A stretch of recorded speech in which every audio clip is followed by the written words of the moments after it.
Good afternoon sir.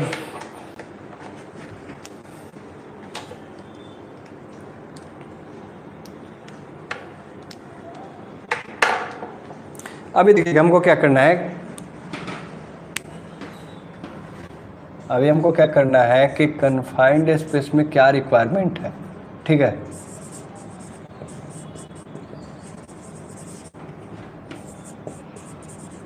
Space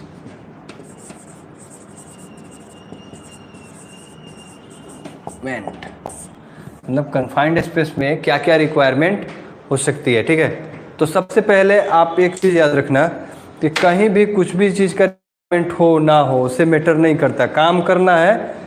requirement आप लोगों को पिछली क्लास में मैं बता चुका हूँ कि रिक्वायरमेंट किसको बोलते हैं हम।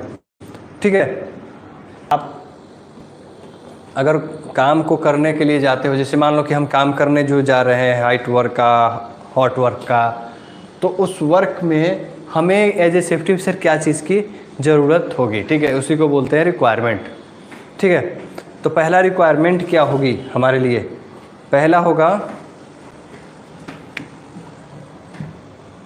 फर्स्ट रिक्वायरमेंट होगा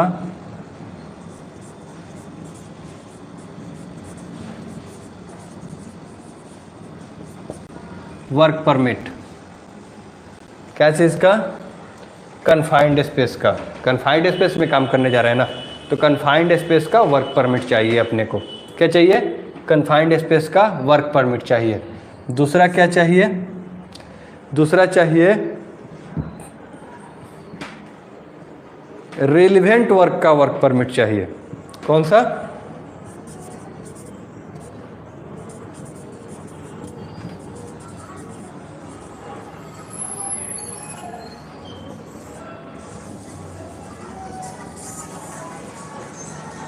मतलब जो काम कन्फाइंड स्पेस में होने वाला है उसका वर्क परमिट चाहिए। पहला क्या? कन्फाइंड स्पेस का वर्क परमिट चाहिए। दूसरा, उसके अंदर जो काम होने वाला है उसका वर्क परमिट चाहिए। तीसरा क्या चाहिए? जेएसए चाहिए। मतलब जो काम करने जा रहे हैं उस काम का कन्फाइंड स्पेस के अंदर का जेएसए चाहिए, कि मतलब वो काम कन्फाइंड स्पेस के अंदर कैसे करेंगे। बराबर। उसके बाद क्या चाहिए?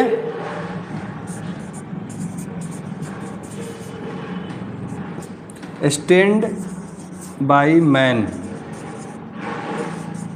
For log seat. मतलब लॉग सीट भरने के लिए एक स्टैंड बाय मैन चाहिए, वहाँ पे एक आदमी चाहिए जो लॉग सीट भरे। लॉग सीट में क्या होता है? लॉग सीट में होता है कि कोई भी वर्कर एंट्री कर रहा है तो कौन सा वर्कर एंट्री कर रहा है, वर्कर का नाम, डिजिग्नेशन, कितने बजे एंट्री किया और कितने बजे एग्जिट किया। मतलब उस कन्फाइंड स्पेस में अगर कोई वर्कर एंट्री करता है तो उसका क्या होना चाहिए? नाम होना चाहिए, उसका डिजिग्नेशन होना चाहिए, उसका एंट्री टाइमिंग होना चाहिए, और अगले बार में क्या होना चाहिए? अगले कॉलम में एग्जिट टाइमिंग। और कोई भी वर्कर 10 मिनट से ज़्यादा उसमें काम नहीं कर सकता है। ऐसा आप एक रूल बना के वहाँ पे चलते हो। कन्फाइंड स्पेस का जो रूल होता है उसके अकॉर्डिंग कि 10 मिनट से ज़्यादा कोई भी वर्कर अंदर काम नहीं करेगा। तो वो क्या होगा कि 10 मिनट से पहले ही वो निकलेगा और निकल के फिर क्या करेगा? आगे वो अपने उसी कॉलम में अपना साइन करेगा, और साइन के साथ साथ ये भी लिखेगा कि अंदर उसको कैसा महसूस हुआ, कैसा फील हुआ, गुड, बेटर, जो भी होता उसका फीलिंग होगा वो लिखेगा। क्यों? क्योंकि जो अंदर में जो अनुभव किया है कि मतलब मैंने जो उसके लिए प्रिकॉशन अंदर दे रखा है, ब्लोअर वगैरह जो भी मतलब ऑक्सीजन के लिए जो भी काम किया है उसमें उसको कैसा फील हो रहा था, अच्छा लग रहा था या उसको दिक्कत हो रही थी, तो उसको आगे कंटिन्यू करने के लिए हम लोग करते हैं ये चीज़। ये लॉग सीट को हम लोग फॉलो करवाते हैं, तो उसके लिए एक स्टैंड बाय मैन रखेंगे जो ये लॉग सीट पे काम करेगा। फिर क्या चाहिए?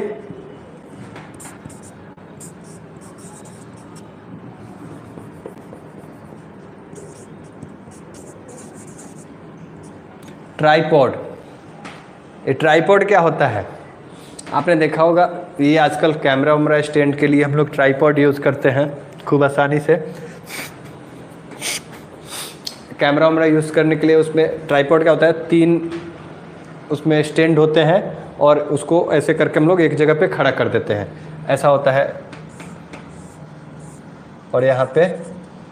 तो ये क्या होता है कि ट्राइपॉड हम लोग बनाते हैं और यहाँ पे होल के चारों तरफ से ऐसे करके हम लोग ट्राइपॉड लगा देते हैं, जिसके माध्यम से यहाँ पे बेल्ट के रस्सी वगैरह लगा रहता है, जिससे ऐसे ऐसे करके इसमें एंट्री करने से। और कोई अगर अंदर में प्रॉब्लम किसी को हुआ तो ट्राइपॉड की मदद से हम क्या कर सकते हैं, ऊपर आसानी से खींच सकते हैं, इसीलिए ट्राइपॉड वगैरह यूज़ किया जाता है। ठीक है, फिर क्या आता है आपका रेस्क्यू। ट्राइपॉड किस काम आता है, अंदर जाने आने में काम करता है। उसके बाद क्या होता है रेस्क्यू प्लान।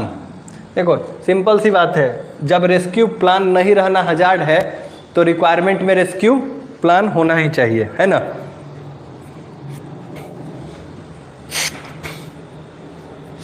रेस्क्यू प्लान क्या है, इन रिक्वायरमेंट में होना ही चाहिए। जब चूँकि रेस्क्यू प्लान नहीं होना हजार्ड है तो हमारा रिक्वायरमेंट भी तो उसमें होना ही चाहिए ना, तो रेस्क्यू प्लान रहता है। रेस्क्यू प्लान में हम लोग एक दो कुछ चीज़ पे काम करते हैं, जैसे कि हमारा एक फॉर्मूला होता है, एक मेथड होता है OATH। जब हम रेस्क्यू प्लान करते हैं ना तो ये मेथड पे हम लोग काम करते हैं। ठीक है, जो लोग नहीं जानते हैं, जो लोग जानते हैं वो ठीक है, जो लोग नहीं जानते हैं उसको नोट कर सकते हैं। O फॉर होता है ओके, बराबर ना। फिर आता है आपका A फॉर आपका होता है क्या, एडवांस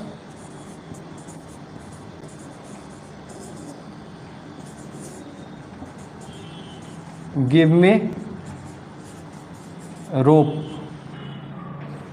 F होता है एडवांस गिव मी रोप। फिर होता है आपका T फॉर होता है टेक मी अप।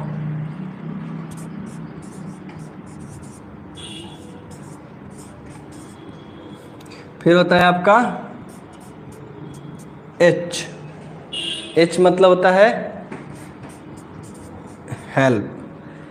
हम लोग इसी थ्योरी पे काम, इसी मेथड पे रेस्क्यू प्लान का हम लोग काम करते हैं। ठीक है, इस चीज़ को आप लोग को अगर नहीं पता होगा तो लिख सकते हैं, अगर पता है तो कोई बात नहीं है, समझने के लिए है। क्या है OATH मेथड। इसमें क्या है, O for okay, A for advance give me rope, T for take me up, H for help. क्या होता है ना कि जब हम ओके बोल रहे हैं, अगर मैं नीचे में काम कर रहा हूँ, ऊपर में कोई स्टूडेंट भाई है, मैं नीचे में काम कर रहा हूँ, मैं ओके बोल रहा हूँ, वो बोला है ओके, मैं बोला okay okay okay okay okay चल रहा है ऊपर नीचे, दैट्स रियली ओके।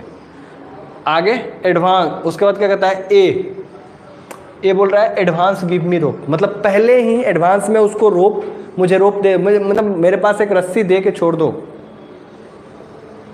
ज़रूरत पड़ेगा तो मैं इस चीज़ को यूज़ करूँगा। तो क्या कहता है, पहले ही मुझे बोलता है कि मुझे रस्सी एक दे दो और मुझे छोड़ दो, तो क्या कहता है एडवांस में रोप उसको दे दिया रहता है। फिर कहता है टी टेक मी अप, जब इसको ज़रूरत पड़ेगा तो बोलेगा टेक मी अप, आवाज़ देगा जोर से टेक मी अप। जब वो नहीं सुनेगा फिर भी वो क्या कहेगा take me up, help help help, बचाओ बचाओ बचाओ, ऐसे ही चिल्लाता है ना। तो वही उसमें इंग्लिश में सब चीज़ लिखा हुआ है, हेल्प हेल्प हेल्प, ऐसे समझाने के लिए ऐसे हम लोग करते हैं। बट वर्कर तो अपने तरीके से ही यूज़ करते हैं, उनको जैसे, चूँकि देखो हमारा भी तो मेन मोटो ये रहता है ना कि विथ सेफ्टी सब काम हो जाए, किसी को कोई प्रॉब्लम ना हो।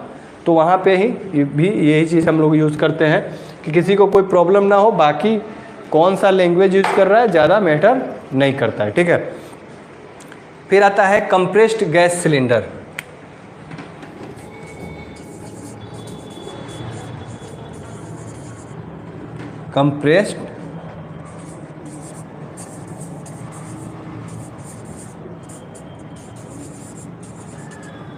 compressed gas cylinder are not available in confined space।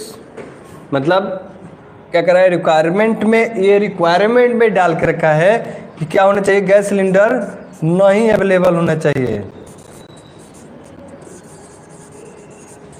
मतलब आप समझ रहे होंगे, कन्फाइंड स्पेस के अंदर जो भी भरा हुआ गैस सिलेंडर है वो नहीं जाना चाहिए। उसका अगर यूज़ है तो बाहर से यूज़ करेंगे, अंदर जाके यूज़ नहीं करेंगे। ठीक है। अगला क्या कहता है, वर्कर शुड बी ट्रेंड, मतलब जो वर्कर वहां पे होंगे वो भी रिक्वायरमेंट है सब।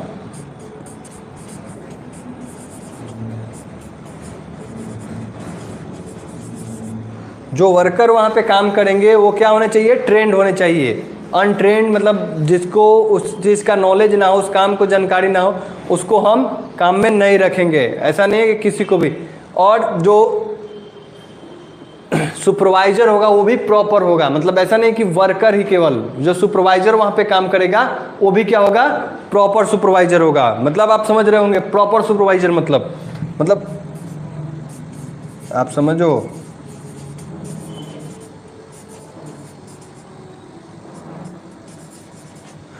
प्रॉपर सुपरवाइजर का सिंपल मतलब हुआ कि वैसा सुपरवाइजर जिसको उस काम का नॉलेज हो। मतलब ऐसे ही केवल एक इसके लिए नहीं कि सुपरवाइजर रख दिए हैं, वो ऐसा नहीं सुपरवाइजर चाहिए। सुपरवाइजर ऐसा चाहिए जिसको उसका नॉलेज हो, ठीक है। फिर कह रहा है क्या,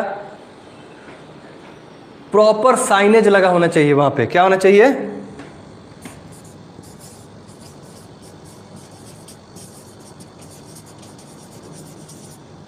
प्रॉपर साइनेज लगा होना चाहिए। मतलब क्या, साइन बोर्ड जो हो वहाँ पे प्रॉपर लगा होना चाहिए। मतलब प्रॉपर मतलब वहाँ पे लगा होना चाहिए अच्छे ढंग से, कहाँ क्या चीज़ की ज़रूरत है वैसा लगा होना चाहिए, बराबर ना। ऐसा नहीं कि नहीं लगा हो, मतलब जैसे होता है ना कि हम लोग करते क्या है, मतलब बहुत सारे वर्क में मैंने देखा है नए लोगों को, नए सेफ्टी ऑफिसर्स को क्या करते हैं कि वो साइनेज के नाम पे मतलब बेवकूफ़ी टाइप एकदम से कर देते हैं। कुछ भी नहीं। आपका कन्फाइंड स्पेस का वर्क है, कन्फाइंड स्पेस से रिलेटेड 2 ही लगा दो, लेकिन कन्फाइंड स्पेस से रिलेटेड लगाओ, ताकि कोई वहाँ से आसपास से गुजरे या फिर आपको भी इस चीज़ का हमेशा ध्यान रहे कि यहाँ कन्फाइंड स्पेस का हमारा काम चल रहा है, बराबर ना।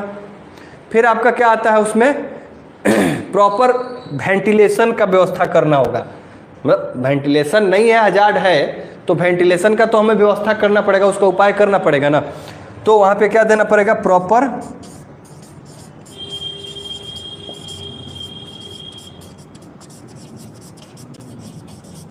प्रॉपर वेंटिलेशन देना पड़ेगा, जहां पे क्या हो कि हवा प्रकाश ये सब आने जाने के लिए हो सके, ठीक है। मैं इसको ना मिटा रहा हूं, ठीक है।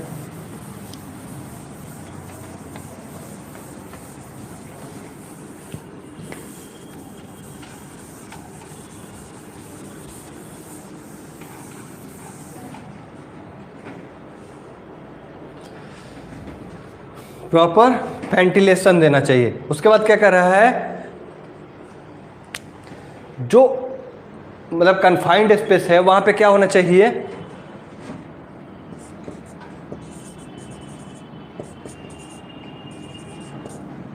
गैस टेस्ट होना चाहिए। वहाँ पे जो गैस टेस्ट, मतलब जैसे कन्फाइंड स्पेस जो होता है वहाँ पे हमें गैस टेस्ट करेंगे तभी तो हमको पता चलेगा कि वहाँ पे टॉक्सिक गैस कितने % है, ऑक्सीजन कितना % है, ये सब चीज़। तो वहाँ पे क्या होना चाहिए, गैस टेस्ट होना चाहिए। क्या चीज़ से, गैस टेस्टर से आप गैस टेस्ट कर सकते हो, तो इसलिए गैस टेस्ट होना चाहिए। अगर गैस टेस्ट होगा तो ही हमको टॉक्सिक गैस कितना है, ऑक्सीजन कितना है, या फिर अदर गैसेज जो भी है वो कितने हैं, ये सब कुछ हमको पता चलेगा। जब तक ये चीज़ पता नहीं चलेगा हम कन्फाइंड स्पेस में काम करने के लिए सक्षम नहीं हो पाएंगे, हमारे वर्कर उसके लिए रेडी नहीं हो पाएंगे, ठीक है। तो हमें क्या होना चाहिए, टॉक्सिक गैस टेस्ट वगैरह भी करना चाहिए पहले, ठीक है। उसके बाद क्या आता है, उसके बाद आता है आपका LEL and LUL, sorry UEL।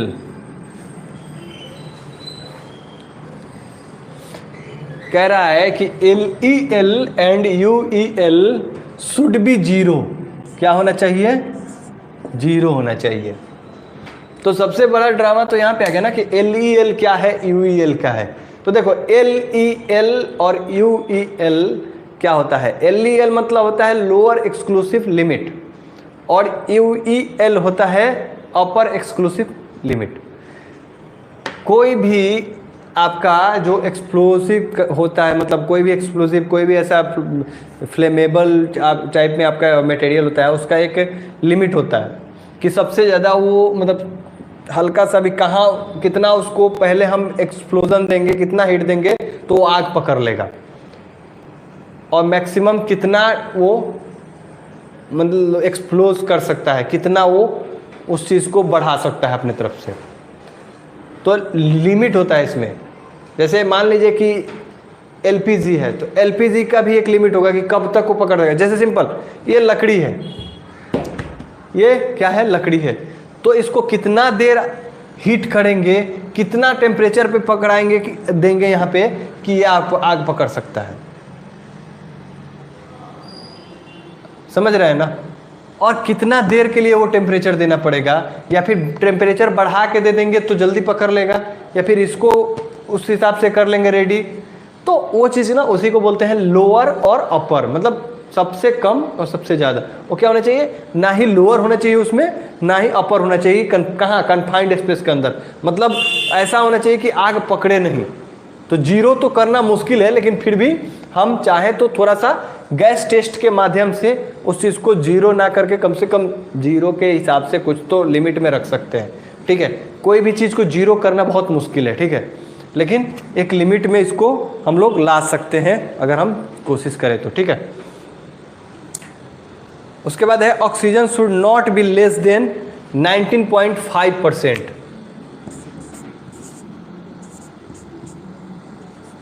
19.5% to 23.5%। ठीक है, कह रहा है कि ऑक्सीजन जो होगा वो ना ही मतलब 19.5% से कम और 23.5% से ज़्यादा नहीं होना चाहिए। ये भी क्या है, हमारा रिक्वायरमेंट है, बराबर ना? ये भी क्या है, रिक्वायरमेंट है, मतलब कम भी नहीं होना चाहिए और ज़्यादा भी नहीं होना चाहिए। क्या चीज़ से पता चल जाएगा, गैस टेस्ट से पता चल जाएगा कि कितना ऑक्सीजन है वहाँ पे। ठीक है, फिर कह रहा है CO2 should be less than 35%। थोड़ा सा जो CO2 है वो कितना होना चाहिए, कम होना चाहिए। कितना, 35% पर मिनट। मतलब वही बात हुआ, 35% से कम होना चाहिए CO2, मतलब 35% से ज़्यादा नहीं होना चाहिए CO2, 35 से कम होना चाहिए। ठीक है, कहाँ पे, कन्फाइंड स्पेस में। ये भी कहाँ से पता चलेगा, गैस स्टेट से पता चलेगा। ठीक है, उसके बाद आता है स्कबा।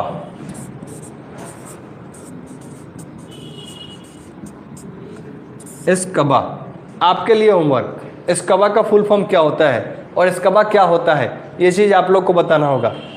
अगले क्लास में मैं इस चीज़ को फिर से बता दूंगा कि स्कबा क्या होता है, लेकिन आपके लिए एक क्वेश्चन बन गया अभी के अभी, स्कबा क्या होता है, इसका यूज़ क्या होता है, ये सारा चीज़ आप लोगों को क्या करना होगा, समझना होगा। और ये हमको क्या करना होगा, भाई एक नोट लिखो और उस नोट को लिख के आप क्या करो, हमारे जो ऑफिशियल नंबर है उस पर आप सेंड करो। ठीक है, और ये आपका क्या बोलते हैं, जो भी ये इसका जवाब होगा वो हमको आज रात में, जिसका 10 बजे तक सबमिट हो जाएगा, 10 बजे नहीं, आज 12 बजे रात तक जो भी भेज देगा उसका मैं आंसर मानूंगा कि कौन कौन आंसर भेजा है, बाकी किसी का मैं नहीं मानूंगा। और अभी फटाफट से एक बार बता दो कि आप लोगों में से कौन कौन लाइव में हो, मैं ज़रा देखूँ तो कि कौन कौन लाइव में है, कौन कौन बता रहा है कि हाँ मैं भेजूँगा। तो फटाफट बता दो कौन कौन भेजने वाला है, फटाफट, यस और नो। अपना अपना नाम के साथ बता दो कि मैं भेज रहा हूँ, मैं भेजूँगा सर, मैं भेज दूँगा, मैं भेज दूँगा, मैं कर रहा हूँ। फटाफट से जितना जल्दी हो सके आप लोग कमेंट के माध्यम से बता दो। स्कबा, व्हाट इज स्कबा, इसका यूज़ हम क्या करते हैं, कहाँ करते हैं, क्यों ज़रूरी है, कहाँ ज़रूरत है इसका। अगला पॉइंट है proper PP should be provided.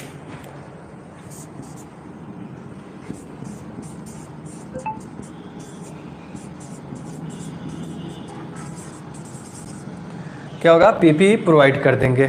ठीक है, मतलब कन्फाइंड स्पेस के हिसाब से जो भी पीपी वहाँ पे लगेगा, जो वर्क कर रहे हैं उसके हिसाब से जो भी पीपी लगेगा उसको भी प्रोवाइड कर देंगे। उसके बाद क्या है, इंश्योर प्रॉपर लाइटिंग, मतलब वहाँ पे क्या होना चाहिए, चूँकि पुअर लाइटिंग हजार्ड है तो प्रॉपर लाइटिंग तो देना ही पड़ेगा भाई, रिक्वायरमेंट में तो ये रहेगा ही। जब हजार्ड जो चीज़ हम पता कर लिए कि ये चीज़ खतरा है हमारे लिए तो उसको ठीक तो करना पड़ेगा। फिर क्या है, प्रॉपर इंश्योर प्रॉपर कम्युनिकेशन। अब आप सोच रहे होंगे कि कम्युनिकेशन कहाँ से आ गया, इसमें आ गया जैसे जो पर्सन ऊपर रहेगा, मतलब कन्फाइंड स्पेस का जो होल होगा वहाँ पे रहेगा, उसका और जो वर्क करने गया है नीचे, वो दोनों का कम्युनिकेशन प्रॉपर होते रहना चाहिए। मतलब आपने एक पढ़ा ना OATH मेथड, जिसमें क्या कहता है, ओके ओके, मतलब ऊपर से ओके, नीचे से बोलेगा ओके ओके ओके। जब तक बात चलता रहा तब तक ठीक है, अगर नीचे वाला जवाब देना बंद किया तो उसको ऊपर खींच लेंगे। ये रेस्क्यू का रूल होता है, इसलिए नीचे वाला बराबर से इधर से रिप्लाई देते रहेगा। अगर रिप्लाई देना बंद किया तो समझ लो कि उसको हम ऊपर निकाल लेंगे, बराबर ना। इसलिए प्रॉपर कम्युनिकेशन की बात यहाँ पे हो रही है। फिर आता है क्या, प्रॉपर वेंटिलेशन। प्रॉपर वेंटिलेशन तो हम लोगों ने कर लिया है। आता है प्रॉपर हाउसकीपिंग, ठीक है।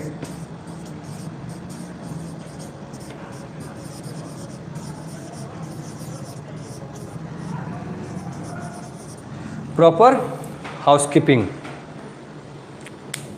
इसमें क्या है कि प्रॉपर हाउसकीपिंग भी होते रहना चाहिए। अगर हाउसकीपिंग अगर हम प्रॉपर नहीं करेंगे तो क्या होगा कि कोई भी वर्कर जो होगा वो वहाँ पे अच्छा से काम नहीं कर पाएगा, उसको बहुत सारे प्रॉब्लम्स होंगे। अब देखो एक बार इसको फिर से रिवीजन मार देते हैं। रिवीजन मतलब ये अभी देखो, पहले हम लोगों ने क्या पढ़ा, कन्फाइंड स्पेस क्या होता है, फिर हम लोगों ने पढ़ा कन्फाइंड स्पेस के अंदर क्या क्या हजार्ड होते हैं। अब हम लोग क्या पढ़ रहे हैं, कन्फाइंड स्पेस पे रिक्वायरमेंट क्या क्या होती है। तो रिक्वायरमेंट होती है वर्क परमिट, मतलब कन्फाइंड स्पेस का परमिट। दूसरा हो जाएगा रेलिवेंट वर्क परमिट, जो वर्क हम कर रहे हैं उसमें कन्फाइंड स्पेस के अंदर उसका वर्क परमिट। उसके बाद क्या चाहिए, JSA चाहिए। JSA मतलब आप लोग समझ रहे होंगे, जॉब सेफ्टी एनालिसिस, ठीक है, JSA। उसके बाद stand by man for lock seat, मतलब जो लॉक सीट वहाँ पे भरा जाएगा उसके लिए एक स्टैंड बाई मैन होना चाहिए। फिर एक ट्राइपॉड होना चाहिए, क्या चीज़ के लिए, अंदर आने जाने के लिए उस पर आपका उसको मदद करता है। फिर रेस्क्यू प्लान होना चाहिए, एक कैसा प्लान होना चाहिए, कौन सा, रेस्क्यू प्लान होना चाहिए। उसके बाद कंप्रेस्ड गैस सिलेंडर होना चाहिए, नहीं होना चाहिए, क्या, कंप्रेस्ड गैस सिलेंडर वहाँ पे अंदर में कन्फाइंड स्पेस में नहीं होना चाहिए। फिर क्या हो जाए, वर्कर ट्रेंड होना चाहिए, जो वर्कर काम कर रहे हैं वहाँ पे वो ट्रेंड होना चाहिए वो लोग। फिर क्या है, प्रॉपर सुपरवाइजर होना चाहिए, मतलब रियल में वहाँ पे सुपरवाइजर होना चाहिए, ऐसा नहीं नाम के लिए सुपरवाइजर खड़े हो। फिर प्रॉपर साइनेज बोर्ड वहाँ पे लगा होना चाहिए, उसके आसपास में साइनेज बोर्ड वगैरह जो लगाना चाहिए वो प्रॉपर होना चाहिए कि क्या काम हो रहा है, किस रिगार्डिंग वहाँ पे लगा हुआ है। प्रॉपर वेंटिलेशन वहाँ पे होना चाहिए, ठीक है। उसके बाद है गैस टेस्ट होना चाहिए, क्या होना चाहिए, गैस टेस्ट।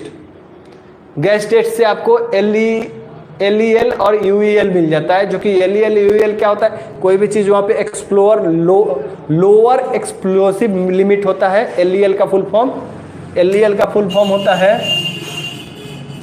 आप देख लो, LEL full form lower explosive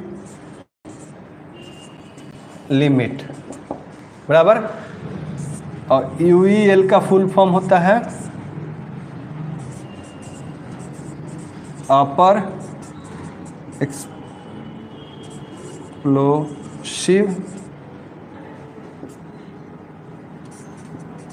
limit.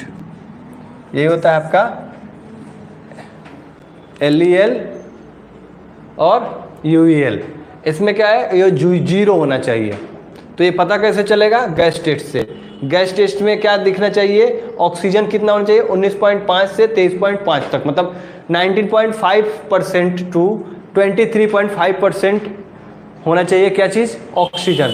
फिर आपका कार्बन डाइऑक्साइड कितना होना चाहिए, लेस देन, क्या होना चाहिए, लेस देन 35%, मतलब 35% से कम होना चाहिए।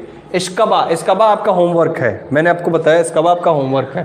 पीपी प्रोवाइडेड, पीपी प्रोवाइड होना चाहिए वहाँ पे, प्रॉपर लाइटिंग होना चाहिए, और फिर प्रॉपर कम्युनिकेशन वहाँ पे होते रहने चाहिए, साथ ही साथ प्रॉपर हाउस कीपिंग भी वहाँ पे चाहिए। तो यही